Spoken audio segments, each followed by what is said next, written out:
Hello YouTube, this is Kaito JR here, and I'm here to do another review on chapter 78 of the Ajin demi manga entitled Final Run. And just to let you all know, I bought this chapter online along with chapter 79, which I'll do that chapter review tomorrow, not today, just tomorrow for chapter 79. But yeah, I bought the chapter online on Amazon. It was about $30. I think $3 US dollars. It was pretty cheap, so you can just go to Amazon right now and get it yourself. But I think you have to make an account for that. So yeah, make an account first, and then you can get the chapter. But yeah, at the beginning of the chapter, we just continue off from chapter 77, where we see Kei Nagai just shouting out at Sato, just wait, Sato, come back, don't leave yet. And then yeah, Sato, he just drives away on his motorcycle that he's just stole for someone else or whoever. Yeah, Sato, he is currently on his way to where his IBM is driving the helicopter at. I mean, we see this later on in the chapter where Izumi and Tanaka are just looking out into the sky trying to find that helicopter, but they couldn't see it anywhere. I mean, Izumi wanted to just split up just so they can find it easier, but yeah, even Tanaka said, like, dude, that's a horrible idea. What are you thinking, Izumi? We can't just split up. Even if we do that, it's not gonna result in anything. We'll just be wasting our time even just staying together. Yeah, so but Izumi's like, okay, well, so what are we supposed to do? We can't find it like this, so we can't split up. What are we gonna do? How are we gonna be able to find the helicopter?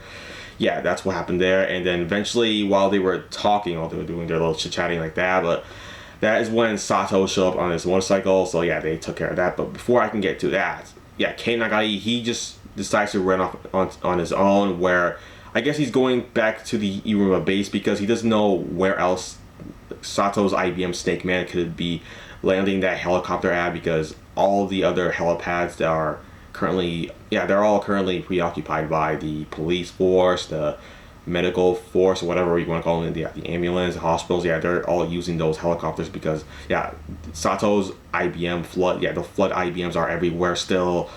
They have injured a lot of people died from Sato at the Iruma base, and currently they're using all those helipads that Sato definitely cannot go to, where his IBM can land onto those helipads. So yeah, and there's nowhere big enough for the helicopter to land on. That's what Kei says. But yeah, Kei, he figures out, okay, I'm gonna have to run all the way back to the Iruma base, so I can just go to there where Sato can definitely be going to. But yeah, I mean, we see this huge map of all of Iruma City, where Kei just imagined all of it in his head. We see like this route that Sato could be taking to in order to get to the Iruma base. Like, I'm not very sure if it's at the Iruma base. I mean, it's not. I just assume, because I mean, it just has to be someplace big enough for Sato's IBM just to be able to land a helicopter. That's kind of all it really. So yeah, Kei, first of all, yeah, Kei, he's going to where Sato's at. I mean, he's going to try to go where Sato is going at right now. So yeah, we just see Kei just running all the way to the possible location Sato could be driving towards, where his IBM could be driving towards as well. But yeah, we're gonna have to see next chapter where that helicopter could be landing at, because yeah, it could be at the Iruma base, where I am speculating on it could be at, but we're not sure. Kei is running to where he thinks Sato is going to right now as we speak. So yes, hopefully Kei can make it in time. I mean, Sato, yeah, Kei, he doesn't think that Sato even knows how to get there. He probably doesn't even know the layout, but I mean, it's Sato. Maybe he already memorized all of the map of Iruma City, so maybe he does know. I mean, Sato, he has like the motorcycle, and Kei's just on foot right now. He's not going to use his IBM, I guess, as like a piggyback thing for his IBM to just bring him all the way over there to where Sato could be going to. Yeah, it's not going to be like that. I mean, Kei, he's already used his IBM a lot through the flood phenomenon. So yeah, that's definitely not going to be the case. Let's see. Yeah, like I said, Sato has the advantage here since he's on his motorcycle. Kei's, like I said, he's on foot, so it's going to take a while for Kei to get there. But yeah, Kei, he's on his way there right now as we speak. And yeah, let's just cut right here to where Ko and Reiji and the rest of the anti-demi-human special forces are at. Yeah, they are still defending the civilians from Sato's huge army of IBMs from his flood phenomenon that he created out of. And yeah, currently the anti-demis, they're not doing so well against all these IBMs, because there's like a huge just a huge amount of them in general, really, and they're all stuck inside this corridor. I mean, they're not exactly stuck. They can just keep on going back and back and back away from the IBMs. But yeah, eventually they're gonna get cornered in there, and yeah, there's just too many IBMs for these anti-demis and Ko and Reiji as well to just fight off. So, I mean, yeah, Reiji and Ko are going to have to go to the front. I mean, that's what one of the anti-demis say. Like, alright, you two go into the front. You're gonna be our meat shield since you two are immortal. You can take basically all the damage that you possibly can because, like I said, you're Ajin, so you should be fine. However, yeah, so that's what Ko did, and then Ko looked at this little child within this mother's like, yeah, like this mother is just holding onto this child, and Ko just says, "Don't worry, little kid. I'm gonna make sure you're all protected. Okay, I won't let you get hurt." Cause, yeah, that's just Ko's character right there. He's a lot more compassionate than Kei he is any day of the week. Cause yeah, Kei doesn't, yeah, he wouldn't give a shit about that little kid. He'll just think logically about the situation. Maybe if he knew who that little kid was, he would try to protect them. If he meant anything to Kei at all, if that little kid was useful to Kei in any way, but it's not. So yeah, Kei would not prioritize that kid at all, but Ko would. So yeah, it's just part of Ko Nakano's character right there. I mean, what do you guys say? Same thing with Reiji as well. Both Reiji and Ko are pretty similar. They're both compassionate towards other people. They both care about others. I mean, Reiji is a fireman, so of course he does, he does prioritize other people's lives, and he's like a hero character. He will save other lives with his IBM. Same thing with Ko as well. However, Ko cannot use his IBM at all. He has never summoned one. We've seen it a bit, I think, in one of the OVAs, but I think that's it for the most part. Ko has never been utilizing his IBM in the entire manga or anime, or just, well, actually, no, that was filler. That part of the anime in season 2 doesn't count because that was filler. Who cares about that? But yeah, that's their situation. Ko, Reiji, and the anti-demis are either just stuck in this corridor, just defending these civilians. Ko and Reiji are gonna have to go in the front to protect everyone, basically. So yeah, and of course we just Kei Nagai we're coming back to Kei, yeah, because he's just walking up these stairs trying to get to the location where Sato could be going to. Yeah, he goes up to the stairs, and then this IBM just comes out of nowhere and just slashes Kei's arm off, or just straight off right there. Damn it, hurt, whatever. I'm used to it by now. Then yeah, Kei just shoots the window just so he can jump through it. Then yeah, he falls down, and I think he probably broke something, and yeah, but he just resets after that, so he's fine, and he just continues on his journey to where Sato could be going to, that we're going to be figuring out next chapter, because that's definitely going to be important, where Sato is going.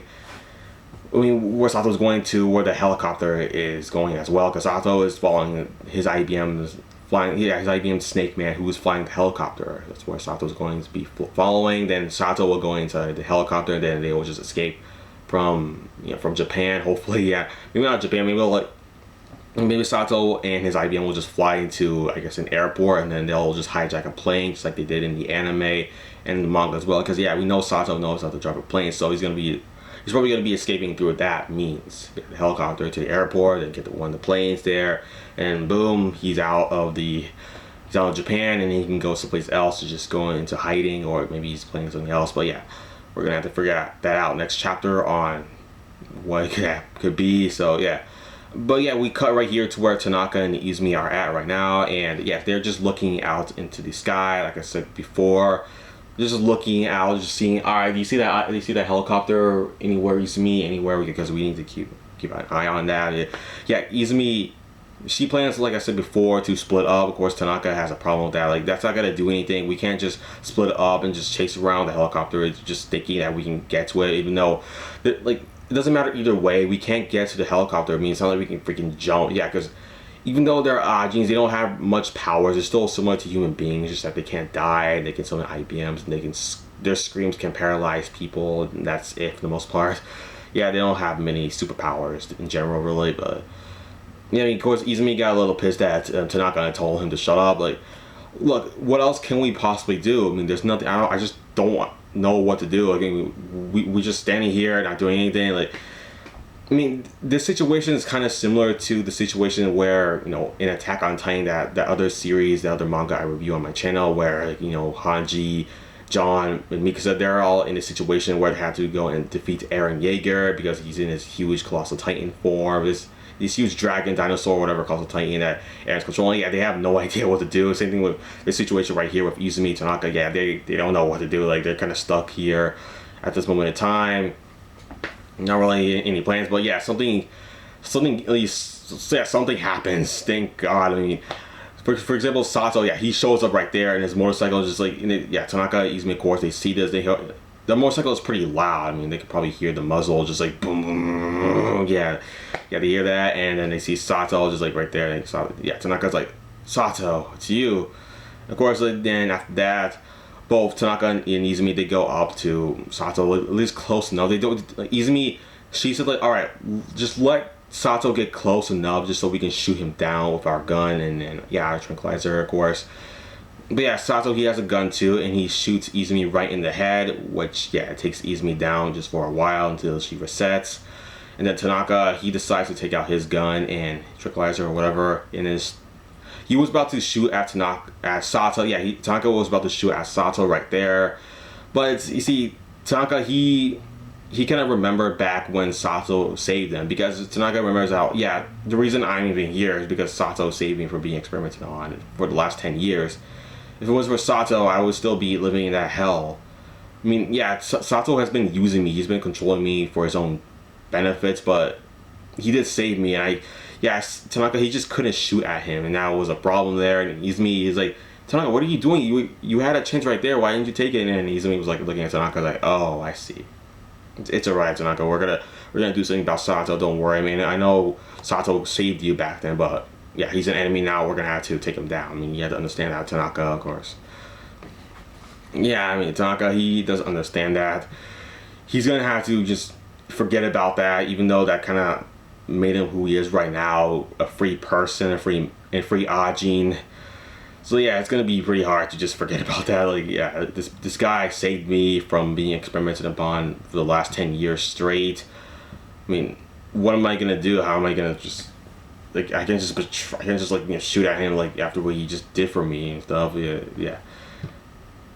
That's the problem for Tanaka right there. But yeah, of course, we then cut right here where we see, we see Ikuya Ogura. Like, this is the most biggest part of what happens in this chapter. I mean, I really love Ikuya Ogura. He's one of my favorite characters of all time. I mean, not my most favorite, but yeah, he's up there. Ikuya Ogura, yeah, I think he dies in this chapter.